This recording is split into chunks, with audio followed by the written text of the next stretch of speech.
Salut à tous, c'est Vas. Dans ce format, je donnerai mon avis sur des séries Netflix que je regarde ou que j'ai vues. Je donne simplement mon avis, je ne compte pas faire d'analyse des plans, simplement je donne mon avis par rapport à ce que je regarde à côté, que ce soit film ou série. Je ne prétends pas avoir de connaissances particulières, c'est pour ça que, avant de regarder ma critique, je vous invite tout d'abord à regarder les séries, dont je vais traiter, histoire de vous faire votre avis et de ne pas simplement vous fier à ce que je vais en dire. Et on commence sans plus tarder avec DC Legend of Tomorrow. Tout d'abord, je vais présenter cette série. DC Legend of Tomorrow est une série télé américaine créée par Andrew Kreisberg, Greg Berlanti et Mark Guggenheim. C'est une série dérivée des séries Arrow et Flash. En ce qui concerne le synopsis, Rip Hunter, un agent faisant anciennement partie de la Confédération des Maîtres du Temps, désobéit à cette dernière en volant un vaisseau, le Wave Rider, pouvant voyager à travers le temps dans le but de recruter un groupe de super-héros et de super-vilains capables d'affronter une menace planétaire, le criminel Vandal Savage, et son armée de soldats ayant conquis et soumis le futur. Ils ont pris le contrôle des administrations et ont réduit l'homme à l'esclavage. Initialement, les légendes sont composées de Captain Cold, Heatwave, Atom, Hawkgirl, Hawkman, White Canary et Firestorm. On va pouvoir passer à ce que j'en ai pensé. Le scénario est très bon. Il m'a fallu beaucoup trop peu de temps pour regarder l'entièreté des 2 saisons.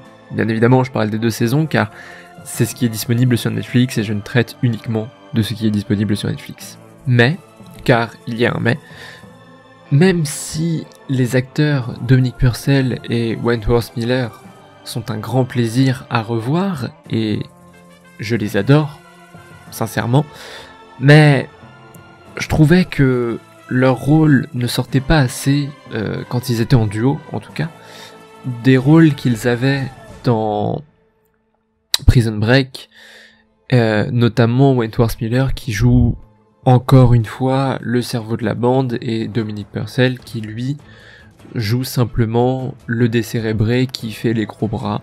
Ou en tout cas, c'est comme ça que je les ai vus. En tout cas, une fois isolés, ces 2 personnages sont très intéressants. Notamment parce que Wentworth Miller dans Flash a réussi à avoir une évolution finalement qui est très intéressante. Et Dominic Purcell, pour sa part, lui, a une évolution très intéressante dans DC Legend of Tomorrow. Il y a également un souci qui, au début, ne m'était pas venu directement comme étant un souci, mais plus comme étant un avantage. Les épisodes de DC Legend of Tomorrow sont liés aux épisodes de Arrow, de Flash et de Supergirl. C'est ce qu'on appelle le Arrowverse. Au début, ça ne me posait aucun problème. Puis ensuite, dans la saison 2, on a un épisode qui est séquencé et réparti dans toutes les séries. Il a donc fallu que j'aille chercher dans chaque série quel épisode, et ça n'a pas aidé à la compréhension de l'épisode en question, et ça n'a pas aidé à comprendre réellement ce qui se passait dans les autres séries, parce que finalement je ne regardais que l'épisode concerné. Et donc j'ai commencé à avoir beaucoup trop de trames narratives, et clairement aucune explication sur tout ce que j'ai pu avoir avant, car en fait c'était déjà expliqué avant. Je prends comme exemple l'épisode de Flash où on a un personnage qui va faire la gueule à Flash, mais quand on regarde juste l'épisode pour avoir la suite de l'histoire qui s'entremêle dans toutes les séries, on a juste le « Ah ouais, ok, d'accord, bon, ils se font la gueule entre eux, il y a un conflit chez Flash, mais aucune idée. » Alors que quand on regarde la série, ça paraît évident. Mais en dehors de ça, il n'y a que cet épisode-là qui est concerné, et ok, ça a été un souci quand j'ai regardé la série, mais si on prend les choses dans l'ordre et qu'on regarde d'abord Arrow, puis qu'ensuite, une fois que la série Flash a été lancée, on regarde à partir de quel épisode, puis on les regarde à peu près tous simultanément. Enfin, il y a des sites qui nous conseillent dans quel ordre regarder les séries et les épisodes, pour ne pas avoir de problème de chronologie, à se dire « Ah, mais il était pas déjà mort à ce moment-là » ou voilà. Donc voilà, on a tout ça, puis en plus, c'est notamment Flash et DC Legends of Tomorrow, qui sont les 2 séries que j'ai le plus regardées, tournent vraiment autour de voyages dans le temps et autres, et donc résultat, ça peut être facile de se perdre dans tout ça si on y va un peu à l'arrache, à regarder et à faire ok, mais d'accord, mais qu'est-ce que c'est qui voyage dans le temps comme ça, pourquoi? Voilà, donc si on regarde pas les épisodes dans un ordre précis, je pense qu'on a plus de mal à comprendre tout le reste. Dans la première saison de DC Legends of Tomorrow, on a tout d'abord comme grand méchant Vandal Savage et son armée. C'est un méchant qu'on voit bien en tant que méchant, c'est-à-dire qu'il est bel et bien cruel, il fait bel et bien des choses assez horribles, mais au fur et à mesure de la série, on commence à comprendre un peu ce qu'il fait, et il n'est pas détestable. Il n'est pas détestable comme certains personnages de série où on a envie qu'il meure, et ça a vraiment poussé, c'est-à-dire qu'on développe réellement une haine pour ce personnage.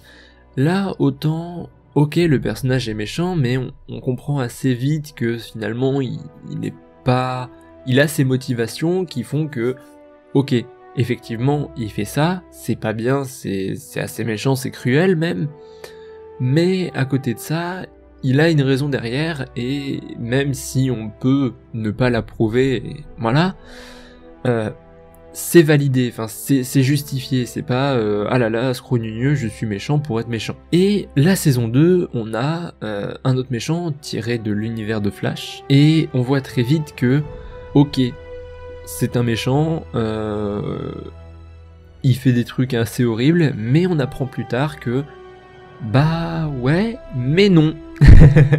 il a ses justifications, il essaie de sauver un peu des choses, et encore une fois, c'est pas un méchant qu'on va détester réellement, c'est-à-dire que oui, effectivement, il est détestable, mais on n'est pas forcément à le détester. Moi, je me suis trouvé à un moment, en ayant l'explication de ce qu'il était, je me suis dit, ok, c'est une raclure, mais il y a moyen que il ait quand même un peu d'humanité en lui. Enfin, on découvre qu'il essaie vraiment uniquement d'assurer sa survie et de finalement rester présent, parce que dans Flash, il y a eu certains événements qui ont fait que, ok, il lui est arrivé tel et tel truc. Mais pour moi, il est vraiment pas détestable. Enfin, je me suis pas vu l'insulter en mode « Ah, quel connard !» Voilà, pour moi c'était effectivement un méchant, c'était un personnage qu'il fallait à tout prix arrêter, mais il n'y avait pas besoin qu'il soit en souffrance ou autre, c'est-à-dire que l'enfermer quelque part, ça pour le restant de sa vie, c'était un très bon châtiment, et il n'y avait pas besoin de le supprimer, de le faire mourir ou autre. Je trouvais ça très bien comme ça, et pour une fois, j'étais content d'avoir une série pour laquelle il n'y a aucun personnage que je trouve détestable au possible. Pour ce qui est du reste, on a dans la saison 2 la disparition de Rip Hunter, le capitaine du Wave Rider, et on a donc chaque personnage qui va de son côté apprendre au fur et à mesure à faire sans, c'est-à-dire que chacun de leur côté vont apprendre à un peu affiner un trait de leur caractère, à prendre en maturité, à devenir un peu plus raisonnable en fait, et ils auront tous un peu pris d'un trait de caractère de Rip Hunter pour finalement le remplacer en commun. Donc ils auront tous un peu un côté... je pense par exemple à White Canary qui devient capitaine, à un des membres de Firestorm qui devient le mécanicien. Chacun a sa spécialité que Rip Hunter avait auparavant, et chacun y trouve son compte. Voilà. Je pense que c'est tout pour cette vidéo. Je sais que j'ai pas dit énormément de choses sur la série, je vous ai dit que je ne ferai pas d'analyse de plan ou autre. Et donc, j'ai essayé de faire au mieux, sans spoil ou autre, mais je pense que la formule évoluera de toute façon au fur et à mesure des épisodes. N'hésitez pas à me donner en commentaire votre avis, donc à me dire soit ce que vous avez pensé de cet épisode et à proposer des façons d'améliorer le concept, ou simplement partager votre avis sur la série Legends of Tomorrow. Voilà, je suis totalement ouvert. Si vous n'avez pas été d'accord avec un de mes points de vue, il n'y a aucun souci. Enfin, j'accepte totalement le fait qu'on ne soit pas d'accord avec moi. C'est normal. Comme je vous l'ai dit, je n'ai pas la science infuse et je ne suis pas non plus expert en séries et autres. Donc je n'ai pas forcément un point de vue universel que tout le monde peut partager. Bien sûr, c'était un grand plaisir pour moi de faire cette vidéo et de la partager. Voilà, j'espère que vous avez aimé. N'hésitez pas à vous manifester dans les commentaires si vous avez quelque chose à proposer. C'était Vas, et je vous dis à la prochaine.